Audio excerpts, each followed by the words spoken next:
Addiction casts a wide net in modern society. Nearly 1 in 7 Americans struggle with dependence on substances ranging from alcohol to opioids to social media. For many, it begins innocently enough: a drink to unwind, a pill to relieve pain, a joint to share laughs with friends. The brain's reward center lights up, flooding us with pleasure chemicals. We feel relaxed, euphoric, connected. In time, the once pleasant ritual becomes a compulsive need. The substance that lifted our spirits now seems essential just to feel normal. Daily life loses color. Every activity revolves around chasing the next high. We tell ourselves it's no big deal, that we could stop if we wanted to. But the cravings and withdrawal symptoms suggest otherwise. What drives this descent into physical and psychological dependency?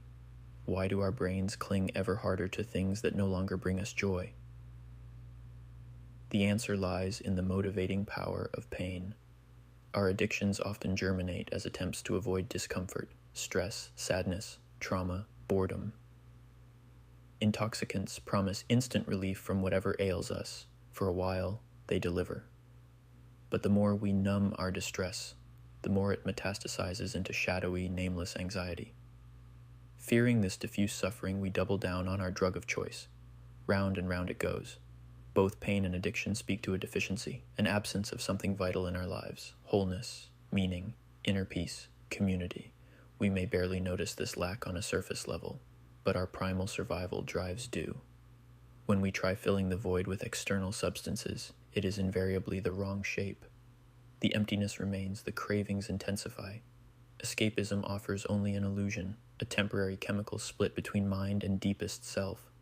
True well-being springs from integration, from courageously confronting our demons and learning their lessons. Only by embracing our pain and finding healthy channels for it can we hope to transcend addiction. The path requires work, patience, faith, but it leads to a state of consciousness more vibrant and fulfilling than any high. Addiction traps us in an artificial state of consciousness, one that pales beside the vibrancy of spiritual awakening. To understand this illusion, we must first comprehend our normal waking state, what pioneering psychiatrist David R. Hawkins called ordinary consciousness. This mode, dominated by thoughts and emotions, serves an important evolutionary purpose. It allows us to analyze problems, strategize solutions, and respond to threats. But ordinary consciousness carries limitations. It operates within a narrow bandwidth, excluding subtle perceptions beyond the 5 senses. Rivalry, judgment, and fear often hijack its thought streams, and it lacks big-picture perspective. We fixate on immediate desires rather than long-term fulfillment. While practical day-to-day ordinary consciousness leans toward the egoic, higher states approached through mindfulness, devotion, and self-inquiry open portals to our deeper identity. Hawkins calls these levels of consciousness. At the bottom lie shame, guilt, apathy. Moving up, anger and pride give way to courage, acceptance, reason. Peak experiences like awe, joy, and unconditional love indicate alignment with our highest self. Beyond even oneness, mystics speak of a divine cosmic consciousness pervading all. Such awakened states surface innate qualities like inner peace, wisdom, and compassion. Our typical state represses these through distraction and avoidance. We turn to addictive behaviors because ordinary consciousness feels small and restrictive. Craving expanded horizons, we settle for constricted ones.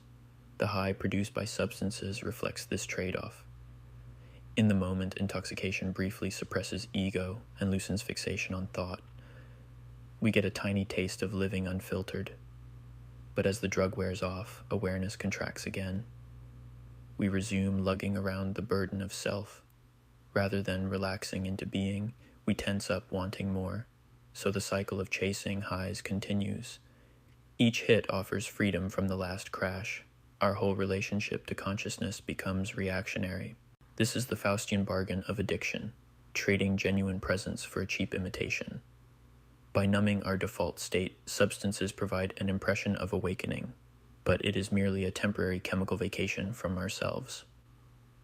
Lasting transformation requires putting in the hard work. Through discipline, we cancel conditioned patterns of thinking, feeling, and acting. Meditation builds capacity to observe urges without grasping them. Acts of service and compassion shift focus from selfish desire to collective good. Ritual gives structure for channeling daily conduct toward the sacred.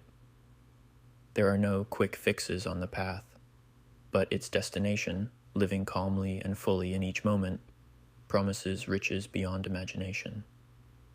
By anchoring in our unchanging essence beneath transient states, we become amplifiers of consciousness in the world. The intrinsic freedom once sought through chasing highs now springs eternal from within. The journey of overcoming addiction leads from shallows to depths of consciousness. By diving inward, we reverse our trajectory from compensation to authenticity. The work begins by dismantling illusion, seeing through the false promise of substances to numb and escape, getting honest about the damage caused to ourselves and loved ones, admitting powerlessness over cravings that intensify with indulgence rather than satisfaction. With clear eyes, we can identify the root causes behind addictive tendencies. Often beginning in childhood, trauma and attachment wounds shape destructive patterns. Therapeutic and spiritual practices like meditation, prayer, and psychotherapy help illuminate and heal our psychological landscape. By addressing suffering at its source, we remove the impetus to smother pain with chemicals, but insight alone is insufficient. Integration is vital. As we uncover repressed memories and emotions, we must embrace them with courage and compassion. Dark nights of the soul guide us to wholeness.